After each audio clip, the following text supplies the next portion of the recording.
Paolo Avellino nagmamadaling umalis sa event. Kim Chiu nagpasundo.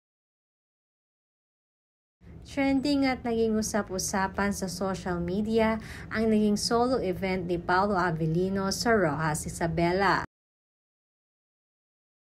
kung saan ay dinumog nga ito ng maraming taga-Isabela sa nasabing event. Samantalang madami din ang naghahanap kay Kim kay Paolo.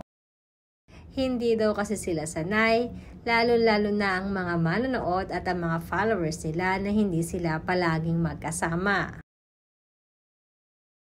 Unfortunately ay hindi nga nakasama sa event na ito si Kim dahil na din sa mga prior priorities ni Kim Chiu.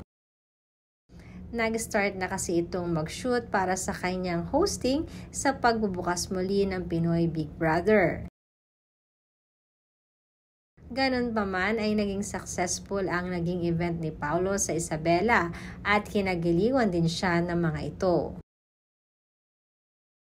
Samantalang sinasabing hindi nagtagal sa event si Paolo dahil nagmamadali nga itong umuwi pabalik ng Manila. Madaming mga manonood naman ang talagang nabitin sa naging performance ni Paolo.